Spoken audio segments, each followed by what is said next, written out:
Fala aí, pessoal. Hoje eu vou falar sobre o meu tilt. Se eu tilto, quando eu tilto, por que eu tilto e como é que eu lido com isso. Essa pergunta eu recebi há alguns dias e fiquei de gravar um vídeo aqui para falar dessa particularidade do meu jogo. O primeiro ponto que eu quero falar para vocês é a minha visão sobre o tilt hoje.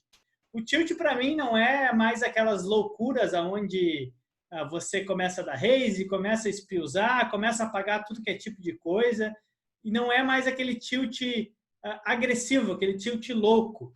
O tilt para mim hoje, conceitualmente, ele é o seguinte: tilt é qualquer coisa que você sinta, qualquer emoção que você tenha que afete no teu processo decisório.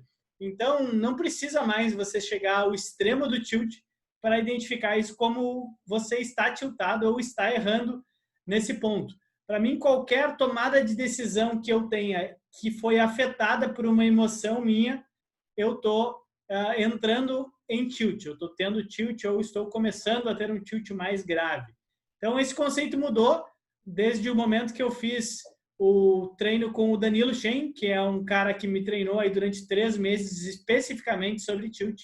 E esse conceito ele deixou muito claro para mim e hoje eu levo ele de maneira bem branda, porque eu estou com total clareza a qualquer pequeno desvio das minhas ações perante as emoções. Então, você pode estar me perguntando, como veio essa pergunta aí, pai, você tilta, você está jogando profissionalmente, você está tendo sucesso, você ainda tilta, como é que é isso?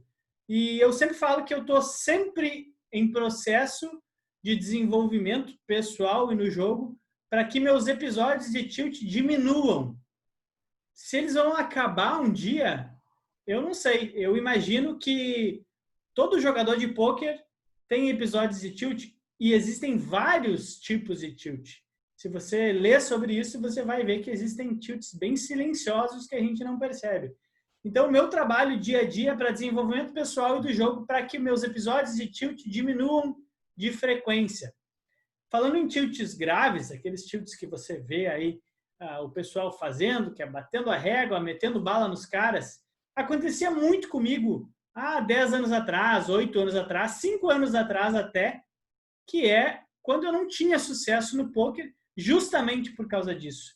Eu sempre me julguei um cara que, claro, a gente sempre acha que joga mais do que acha, né, normal do jogador, mas eu sempre me julguei um cara que tinha uma boa noção de jogo e jogava com fields bons. Mas mesmo assim, os meus episódios de tilt, e claro, minha autoconfiança fazia com que eu não tivesse lucro, eu tivesse episódios de estresse e de prejuízo bem frequentes.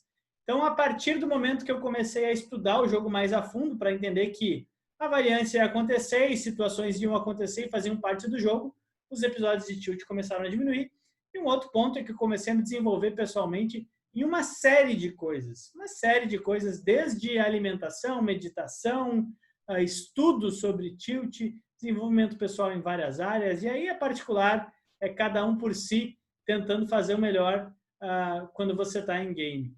De lá para cá, de 5 anos para cá, vamos dizer, que é quando eu realmente despontei no sucesso em Pot Limit Omaha e no poker, foi quando eu melhorei muito essas minhas skills para não ter episódios de tilt frequente. E aí, sei lá, eu tiltava 2, 3 vezes por semana, lá no começo, há 5 anos atrás. Eu comecei a tiltar uma vez por semana, uma vez a cada 15 dias, uma vez por mês. E aí eu comecei a tiltar uma vez por bimestre, trimestre e tal. E as coisas começaram a fluir, as coisas começaram a acontecer. Então, hoje, eu tive, nesse ano, por exemplo, de 2020, um tilt muito sério, como eu nunca mais tinha tido há uns 4, 5 anos atrás, onde eu vim de uma rodada muito bizarra, e essa rodada bizarra se tornou um tilt, eu comecei a jogar super mal, e botei muitos buy-ins fora. E se você quiser ver um vídeo que eu falei muito sobre isso, é só você ir no nosso canal de YouTube. O vídeo está lá como a verdade por trás do jogo, a verdade por trás de um profissional de poker, onde eu falo dos relatos que aconteceram comigo nesse ano. Mas eu não vinha tendo mais episódios de tilt há muito tempo. E esse ano eu tiltei. E o que acontece com o tilt? Faz o cara vestir as sandálias da humildade, que eu sempre digo. Você volta a estudar como eu não deveria ter parado, a gente acaba relaxando por autoconfiança, e voltei a desenvolver meu pessoal e comecei a me tornar um jogador melhor. Esse é o ponto. Cada dificuldade que você tem, cada tilt que você tem, aprenda com ele e se torne um jogador melhor. Então, é assim que eu tenho lidado ultimamente. Como eu entendi um conceito diferente de tilt, a qualquer ponto ou sinal que eu tenha de desvio de ações perante as minhas emoções, eu já estou vendo o que está acontecendo de errado, quais são os gatilhos daquelas emoções e a partir daí trabalho para isso não acontecer. Lembrando que o tilt não pode ser uma desculpa e a variância não pode ser uma desculpa para fases ruins. Você precisa ter desenvolvimento pessoal e de jogo para ter clareza para você aí sim passar para um segundo passo, que é saber quando e como você vai reagir e trabalhar isso para melhorar. De nada adianta você não ter clareza ou se esconder atrás de algumas situações, não enxergar e não assumir os teus momentos de tilt, os teus momentos de estar jogando mal, porque você só vai cavar uma cova maior ainda. Um outro ponto que foi muito importante para mim melhorar o meu tilt, que eu sempre falo, foi um divisor de águas, foi eu começar a jogar com controle de bankroll. A gente sempre tanto fala em controle de bankroll, mas eu nunca controlei antigamente. E o que o controle de bankroll faz? Não é que faz só você quebrar no jogo por estar correndo uma variância negativa, por exemplo. É que o efeito psicológico de você jogar com 20 buy-ins, por exemplo, e perder 10, perder 50% do teu bank, é gigantesco. Diferente de você jogar com 100 buy-ins e perder 10 e saber que não foi nada. É só seguir no teu ritmo, revisar as suas sessões, ver que você está fazendo certo e seguir o baile. Então, o controle de bankroll também foi um ponto muito importante para que eu tivesse tranquilidade e estabilidade mental para me manter focado e diminuir meus episódios de tilt. Beleza? Boa sorte a todos.